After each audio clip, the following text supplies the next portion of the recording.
Hi there, I'm Kyle, and welcome to Bedtime Verses with Kyle. Just a little poetry to help you get ready for bed. This week we're going to be looking at one poem called The Induction by a poet named Thomas Sackville, Earl of Dorset. He was writing around the time of Shakespeare. And in this poem he talks about his journey through hell, which is something old poets love to do, and I am guilty of the same thing. So it's not necessarily a happy time, but it is very good, and I think it's very evocative. So let's begin the induction. Oh, also, this is again a little older during the time of Shakespeare, so there's this thing happening called the Great Vowel Shift from about 1400 to 1600, and honestly, I think it's longer than that. So you'll hear some of the rhymes don't quite line up, but that's because we used to pronounce things a little differently back then. So here we go. The induction. The wrathful winter, approaching on apace, with blustering blasts had all y-bared the treen, and old Saturnus, with his frosty face, with chilling cold had pierced the tender green. The mantles rent, wherein in rapid being, the gladsome groves that now lay overthrown, the tappets torn, and every bloom down blown. The soil, that erst so seemly was to seen, was all despoiled of her beauty's hue, and soot-fresh flowers, wherewith the summer's queen had clad the earth, now boreas blasts down blew, and small fowls flocking in their song did rue the winter's wrath, wherewith each thing defaced, in woeful wise bewailed the summer past. Hawthorn had lost his motley livery, the naked twigs were shivering all for cold, and dropping down the tears abundantly. Each thing, methought, with weeping eye me told, the cruel season, bidding me withhold myself within, for I was gotten out into the fields, whereas I walked about. When lo, the night with misty mantles spread, gan dark the day and dim the azure skies, and Venus in her message Hermes sped to bloody Mars to will him not to rise, which she herself approached in speedy wise, and Virgo, hiding her disdainful breast, with Thetis now had laid her down to rest, while Scorpio, dreading Sagittarius' dart, whose bow pressed bent in fight, the string had slipped, down slid into the ocean flood apart. The bear, that in the Irish seas had dipped, his grisly feet with speed from thence he whipped, for Thetis, hasting from the virgin's bed, pursued the bear, that ere she came was fled.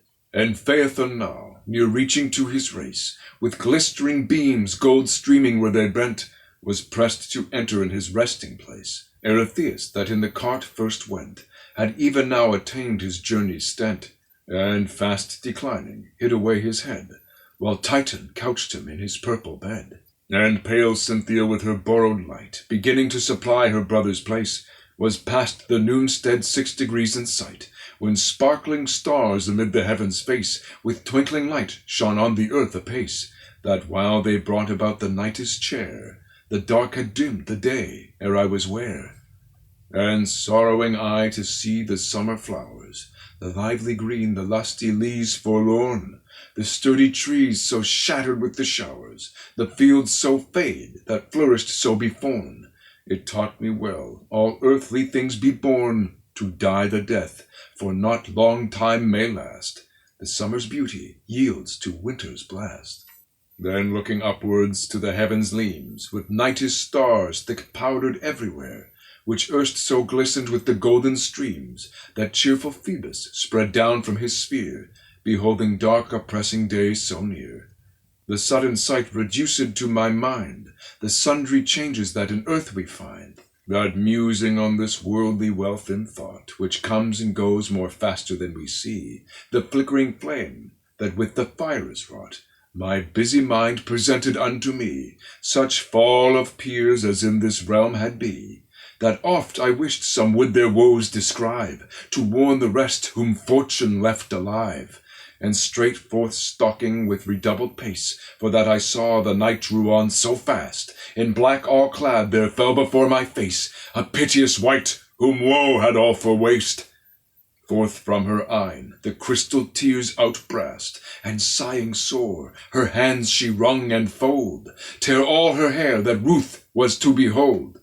Her body small, forwithered and forspent, as is the stalk that summer's drought oppressed, her well-kid face with woeful tears besprent, her colour pale, and, as it seemed her best. In woe and plaint reposed was her rest.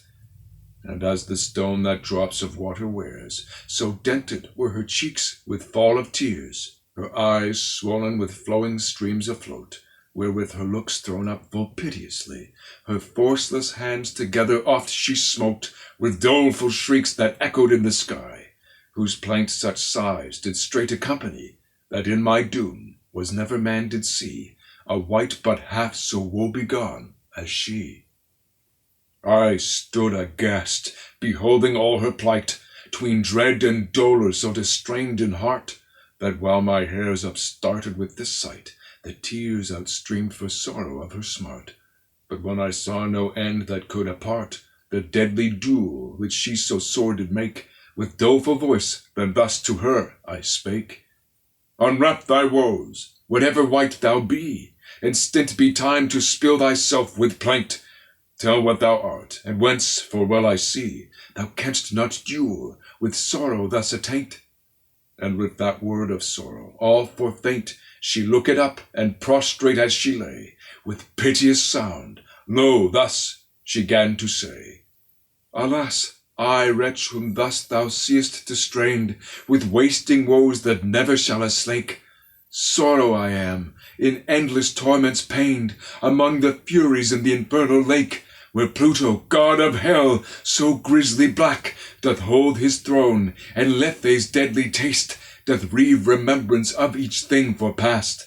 Whence come I am, the dreary destiny, and luckless lot for to bemoan of those, whom fortune in this maze of misery, of wretched chance most woeful mirrors chose, that when thou seest how lightly they did lose their pomp, their power, and that they thought most sure, thou mayst soon deem no earthly joy may dure, whose rueful voice no sooner had outbrayed those woeful words wherewith she sorrowed so, but out, alas, she shriked and never stayed, fell down and all to dashed herself for woe. The cold pale dread my limbs 'gan overgrow, and I so sorrowed at her sorrows eft, that what with grief and fear my wits were reft. That's all for this time. There'll be more tomorrow. Thanks again for joining me for Bedtime Verses with Kyle. You can find me here or subscribe on my website or my YouTube channel, and there'll be new readings every night at 11 p.m. Eastern Standard Time. Good night, sleep tight, and don't let sorrow bite.